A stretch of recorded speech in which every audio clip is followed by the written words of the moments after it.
Hello សួស្តីអ្នកទាំងអស់គ្នាជួយខ្ញុំបាទ Fake ម៉ាំងវ៉ាថ្ងៃនេះយើងនឹងសម្រាយសាច់រឿងឃាតករសម័យប្រទេសភាពរបស់យើងជាភាពបន្តមិនចូលទៅកាន់សាច់រឿងរបស់ខ្ញុំបាទសូមនិយាយបន្តិចថាខ្ញុំបានធ្វើរឿងនៅក្នុង channel នេះរៀងយូរដែរហើយប្រហែលជា3ខែបាទប៉ុន្តែគ្មានបានអ្វីមួយសេមួយកាក់តែម្ដងហើយមួយណា YouTube ហ្នឹងគេ disable account ខ្ញុំចោលខំតវ៉ាយកមកវិញដល់បានវាចង់ដាច់ខ្យល់ប៉ុន្តែវាលេងមកក្បាច់គឺស្លាប់យកចោលតែម្ដងបាទមុនដំបូងអត់ដែរថាបាន channel មកវិញហើយប៉ុន្តែមានអីវាលេងមកក្បាច់នេះគឺដាច់ចង្កេះផឹងតែម្ដងបាទការគ្រប់គ្រងរបស់ខ្ញុំឡើង3ខែហ្នឹងគឺតាំងសាប់តាំងម៉ោងអីហ្នឹងគេបានដកយកទាំងអស់បាទអាពេល disable account ហ្នឹង channel ខ្ញុំតាំងវីដេអូហ្នឹងបាត់ចេញពី YouTube ទាំងអស់ហើយវាទៅអស់មកវិញមកតែ channel ប៉ុន្តែម៉ោងហើយនឹងនេះហ្នឹងវាទៅអស់ហើយពេលអញ្ចឹងចោលគ្រាន់តែចង់ប្រាប់អ្នកនរគ្នាថាប៉ុណ្្នឹងទេហើយមួយណាគឺបាក់ទឹកចិត្តមែនតើបាទសូមអ្នកទាំងអស់គ្នាជួយលើកទឹកចិត្តខ្ញុំតាមការឧបត្ថម្ភថវិកាតិចតួចអញ្ចឹងណាមានប៉ុណ្ណឹងតោះចូលកាន់សាច់រឿងរបស់យើងតែម្ដងទៅ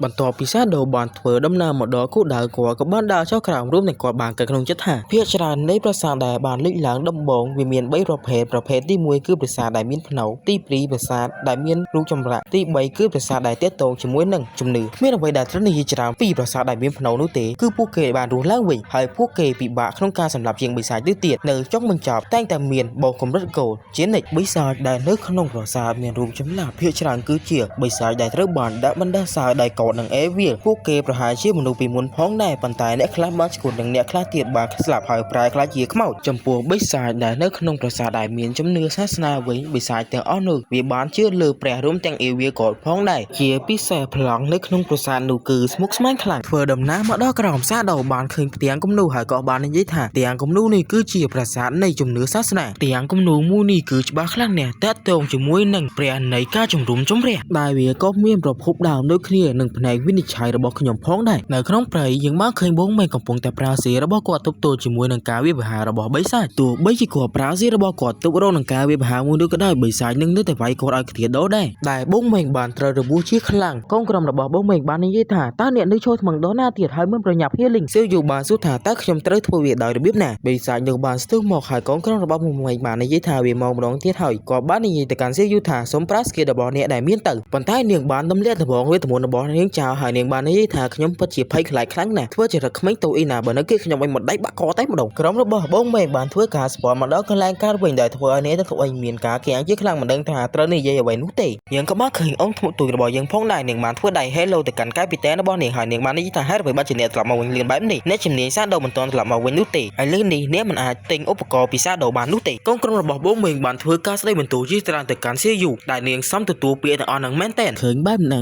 អូនធ្មប់ក៏ជាមនុស្សស្រីផងដែរនាងបានធ្វើការទៅការពារសៀយូអីចឹងទៅវៃធើបានចូលមកប្រាប់ធ្មប់ទូចរបស់យើងតែម្ដងថាមិនចាំបាច់ការពារនាងនោះទេព្រោះឲ្យយើងស្លាប់3ដងរួចទៅហើយមិនស្លាប់តែម្ដងនោះទេវាមានរយៈពេលតិចជាង1ម៉ោងទៀតដែលយើងស្លាប់3ដងនេះលើបែបហ្នឹងនាងមានការក្រាំងជាខ្លាំងហើយធ្មប់ទូចរបស់យើងបានប្រាប់អ្នកទាំងអស់គ្នាថានាងទទួលបានជាជាងថ្មីពីអ្នកជំនាញសាដូរបស់យើងពេលនេះទៅកម្ចាត់បិសាចម្ដងទៀតខ្ញុំធានាថាអ្នកទាំងអស់គ្នាមិនស្លាប់នោះទេឲ្យតែខ្ញុំនៅទីនោះបងមេងបាននិយាយថាមិនចាំបាច់ប្រកែកគ្នានោះទេបំភ្លេចវាទៅពេលនេះយើងមានធ្មប់ទូចចូលរួមជាមួយយើងហើយដំណើរការកាន់តែរលូនពេលដែលយើងមកវិញក៏អាចជួបជាមួយនឹងសាដូផងដែរនាងក៏បានធ្វើការសុំទោសទៅកាន់អ្នកទាំងអស់គ្នាផងដែរប៉ុន្តែនាងសុំទោសមិនចេញពីចិត្តនោះទេសាដូបានចូលមកដល់ខាងក្នុងគាត់នៅតែបន្តឮសំឡេងវូវូដដែរយើងបានឃើញក្រុងឆ្អឹងនៅកន្លែងនៃចំនួន2ដែលពួកគេគឺជាអ្នកដែលស្ដាប់តាមបន្ទូលរបស់ព្រះមួយនោះគឺមានឈ្មោះថាវិនិច្ឆ័យកម្រិតរបស់គេគឺមាន10រួមទាំងថ្នាក់របស់វាក៏មានផងដែរគឺថ្នាក់ Silver មើលទៅកាន់សាដូរបស់យើងគាត់បានប្រើស្គីរបស់គាត់បានធ្វើការខ្វាយទៅកាន់ជ្រងឆ្អឹងទាំងអស់នោះតែម្ដងមើលទៅកាន់ក្រុងឆ្អឹងទាំងអស់នឹងហាក់បីដូចជាវាអស់ឈាមតិចមែនតែម្ដងអត់ដល់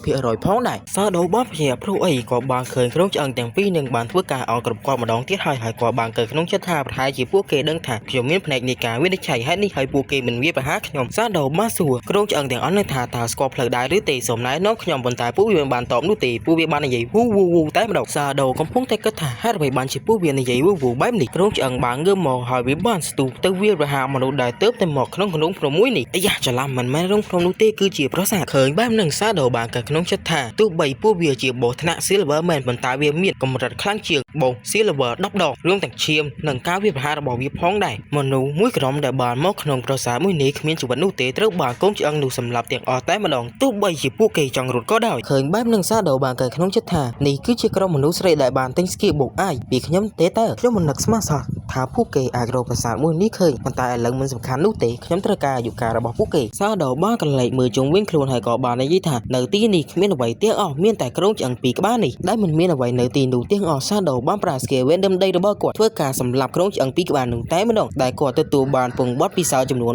4000 ដែលធ្វើឲ្យគាត់ឡើងឈានដល់ level 9 រួមទាំងអាយុកាលដែលគាត់ទទួលបាន 188 ផងដែរនិង Evo Point ចំនួន 4 សាដូបានប្រើ Green Day Hand ដែលគាត់ទទួលបាន Evo Point ចំនួន 32 អាយុកាលចំនួន 1504 និង Item ដែលមានថ្នាក់ Gold កម្រិត 4 និង Item ថ្នាក់ Silver កម្រិត 10 ហើយគាត់បាននិយាយថា Green Day Hand ថ្នាក់ Epic នេះពិតជាមិនធម្មតាមែនដែលឧបករណ៍បំពេញសម្រាប់ថ្នាក់អត្តសញ្ញាណដែលវាបូកភាពរហ័សរហឿនចំនួន 15 និង cooldown 20% ដែលវាអាចសមន់ Skeleton នោះឲ្យធ្វើដំណើរតាមយើងបាន cooldown ចំនួន 500 វិនាទីឃើញបែបនឹង Shadow បាននិយាយថា cooldown 20% វាពិតជាអស្ចារ្យណាស់ដែលធ្វើឲ្យ skill របស់ខ្ញុំប្រើបានលឿនមែនទែនពេលនោះ Shadow បានដើរចេញទៅហើយក៏បានឮសំឡេងអ្វីនៅពីក្រោយខ្លួនដែលធ្វើឲ្យគាត់ភ្ញាក់ហើយឈប់មើលកន្លែងនោះតែម្ដងយើងក៏បានឃើញមង្គលអ្វីឡើងមកផងដែរ Shadow បាននិយាយថាវាពិតប្រាកដណាស់បន្ទាប់ពីសម្លាប់បិសាចនៅកន្លែងនេះទាំងអស់ម៉ាស៊ីននៅក្នុងប្រាសាទមួយនេះនឹងដំណើរការមើលទៅវាដូចជាម៉ាស៊ីនអាក់ខំបាំងយើងបានឮសំឡេងចេញពីដុំមួយនឹងហើយវាក៏បានចុះផ្ដើមដំណើរការដែលវាដូចជាចណ្ដើរយន្តអញ្ចឹងបញ្ជូន Shadow របស់យើងទៅដល់ខាងក្រោម Shadow បាននិយាយថាទីបំផុតវាបានបញ្ចុះហើយដែលវាមានចម្ងាយ 300 ឬ 4 ម៉ែត្រផងដែរ Shadow បានមើលទៅមុខហើយក៏បាននិយាយថានោះគឺជាផ្ទាំងទឹកកកលាក់នៅក្រោមប្រាសាទមួយនេះប្រាកដណាស់នៅកន្លែងមួយនេះវានឹងមាន Create មួយនៅក្នុងនោះផងដែលមានអន្ទាក់ជាច្រើននៅក្នុងតំបន់មួយនេះហើយពពួក Create ទាំងអស់នឹងខ្ញុំក៏បានធ្លាប់រកឃើញពួកគេជាច្រើនផងដែរនៅក្នុងជីវិតមុនរបស់ខ្ញុំប៉ុន្តែអន្ទាក់ទាំងអស់នោះមិនមែនជាបញ្ហាសម្រាប់ខ្ញុំនោះទេព្រោះឲ្យខ្ញុំមានក្រុងឆ្អឹងរបស់ខ្ញុំក៏បានមិនជាក្រុងឆ្អឹងរបស់គាត់ឲ្យដើរទៅមុនគាត់ហើយក៏បាននិយាយថាវាពិតជាងាយស្រួលណាស់សម្រាប់អន្ទាក់ទាំងអស់នោះប៉ុន្តែខ្ញុំគិតថាវានៅតែជាបញ្ហាសម្រាប់ខ្ញុំបើខ្ញុំមានរបួសជាមួយនឹងពួកវាខ្ញុំអាចស្លាប់ភ្លាមៗ Shadow បានប្រើ Evo Point រៀងច្រើនដែរអាប់ទៅកាន់កោ Shadow ធ្វើឲ្យការកេររបស់គាត់ឈានដល់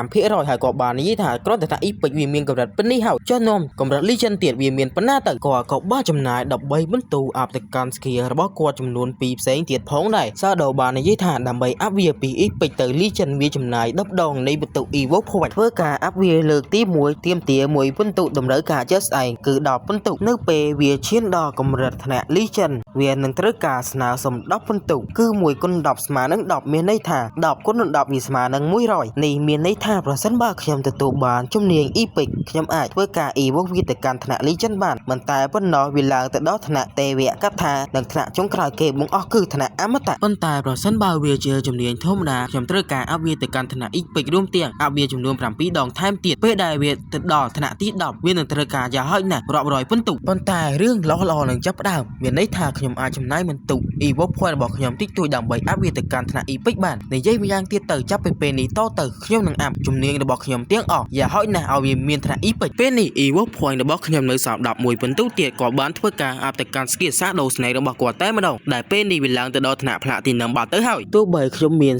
35% នៃការ cooldown ក៏ដោយប៉ុន្តែជំនាញនេះការវាប្រហាវានៅតែ cooldown វែងដដែលហើយមួយណាវានៅថ្នាក់ទាបនោះទេខ្ញុំត្រូវការផ្លាស់ប្ដូរជំនាញនាពេលអនាគតរោងឆ្អឹងរបស់ Shadow បានធ្វើការជន់កលើយន្តមួយយើងបានឃើញថ្មធ្លាក់មកសង្កត់វាស្លាប់តែម្ដង Shadow បាននិយាយថាខ្ញុំត្រូវការរងចាំ cooldown មកវិញហើយគាត់បាននិយាយបន្តទៀតថានៅកន្លែងនេះមានភាពស្មុគស្មាញនឹងដងជាប់ផងដែរខ្ញុំអាចធ្វើវាបានដោយយឺតខ្ញុំសង្ឃឹមថានឹងមានរបស់ល្អៗនៅពេលដែលខ្ញុំធ្វើដំណើរទៅដល់នៅស្រទាប់ខាងលើនៃប្រាសាទយើងបានឃើញក្រុមប្អូនស្រីដែលបានទិញស្គីបុកអាយពី Shadow របស់យើងផងដែលបានធ្វើដំណើរមកដល់កន្លែងនេះម្ដងទៀតទៅហើយមកម្ដងនេះធ្វើការអឺតលើបន្តិចហើយដោយសារតែពួកគេខ្លាចស្លាប់រួមទាំងអឺតមើលថាមានបិសាចអីចឹងទៅពួកគេបាននិយាយគ្នាជាច្រើនប៉ុន្តែខ្ញុំសូមសង្ខេបខ្លីៗឲ្យអ្នកទាំងអស់គ្នាងាយយល់ពួកគេបានឆ្ងល់ថាហេតុអ្វីបានជាអាយុកាលរបស់គេបាត់ទៅអញ្ចឹងប្រហែលជាអ្នកជំនាញ Shadow បានធ្វើដំណើរមកដល់ទីនេះរួមទាំងសម្លាប់បិសាចគ្រូឆ្អឹងទាំងពីរនោះហើយយកអាយុកាលរបស់ពួកគេផងដែរចំណែកឯនារីសពូក្រហមនេះបានគិតថាមើលទៅ Shadow របស់យើងមានជំនាញគួរឲ្យភ័យខ្លាចខ្ញុំបានឃើញគាត់ទំនាក់ទំនងជាមួយនឹងគ្រូឆ្អឹងទាំងអស់នោះនៅកន្លែង Shadow វិញយើងបានឃើញគ្រូឆ្អឹងកម្ពុជាសាច់កម្មឬបាន Shadow បញ្ជាឲ្យចូលអន្ទាក់រហូតធ្វើដំណើរទៅមកដល់កន្លែងមួយក៏មានទ្វារបាំងផងដែរ Shadow បានប្រើគ្រូឆ្អឹងរបស់គេឲ្យបើកប៉ុន្តែគ្រូឆ្អឹងមួយនោះមិនអាចបើកនោះទេដោយឃើញគ្រូឆ្អឹងរបស់ខ្លួនមិនអាចបើកទ្វារបាន Shadow បានចូលទៅបើកខ្លួនឯងតែម្ដងក៏បានដាក់ដៃលើទ្វារមួយនោះទ្វារនោះក៏បានចាប់ផ្ដើមរង្គោះមកហើយបើកទ្វារជាសំហាយឲ្យអ្នកទាំងអស់គ្នាបានខ្ទាតថយក្រោយផងដែរ Shadow បានឆ្ងល់ថាតើហេតុអ្វីបានជាខ្យល់មួយនេះមានចំហាយខ្លាំងបែបនេះ Shadow បានចូលមកដល់ខាងក្នុងគាត់ក៏បានឃើញហឹបមួយក៏បានជាប់នៅកន្លែងនោះផងដែររួមទាំងមនុស្សម្នាក់ដែលនៅកន្លែងហ្នឹងឃើញបែបហ្នឹង Shadow របស់យើងបានឆ្ងល់ថាហឹបមួយនោះពោពេញដោយបន្លារួមទាំងមានសោ จะวิพ้องในพิเศษนู่คือมี NPC ในก็ไม่วิได้เพราะปอนเหมือนอาจเมื่ออัตสัญญาบอเนียงบานนู่เตะปอนมีจำพวก NPC นี่คืออักบังเตียงนี่คือจีเลือกที่มุ้ยให้ได้ขยมบ้านจูบ NPC อักบังแบบนี้เนียงก็บ้านนี่คือในการสร้างโดพ้องได้ translate บอกขยมบ๊อบไพร์เหมือนใจนู่เตะบานนี้จะออกขณีมีนทูสับดอหรือ translate ล้อไอ้อัดเยอะแต่บ๊อบไพร์ให้แต่เซ็กน้องของมันบานบรรทอปีในยัยรวยเนียงก็บานจับดามรอเรียคลุ้นตื่นเคยบ้านหนึ่งสร้างโดบ้านชอบเพลียมใต้มันดองถ่าเนียงก็บานบักครัวร่วมแต่งบอลลาด่านเนื้อชอบเลยหับมุ้ยหนูก็บานรอเรียตื่นพ้องได้ตัวใบขยมมันอาจเคยป้อนเมียนปีสตรีอักบังมันหนูก็ได้ปัญตาขยมจะบาคลั่งน่ะเนียงมีนตุ่มเนี้ยตุ่มน้องจมูกหนึ่งแผนกในการวินนิชัยหับมุ้ยหนูเมียนป้อเมียพลือแจ้งจังปรากฏนายวิคือจีไอทีมได้เมียนถนัดอีปิปัญตาขยมในแต่เมียนกายร้องเวลจัดวีอาเมื่อขยมจวบอันเตี้ยแบนกอดบ้านสมองโครงจังนุ่มมองหอยเปล่าวีตบากหับมุ้ยหนูใต้มาดองโครงจังวีกับบานตบากแม่นได้หับมุ้ยหนูขมิ้นอันเตี้ยนุ่เตะซาโดเมียนกับเพียบเชือกหลังหอยในยิ่งถ่ายวีคือจีสเกบกได้วีคือจีเกาะลิสเกียสำหรับอัตราเสียนร่วมเตียงวีเมียนพาเสียหนึ่งเอาไฟพ้องได้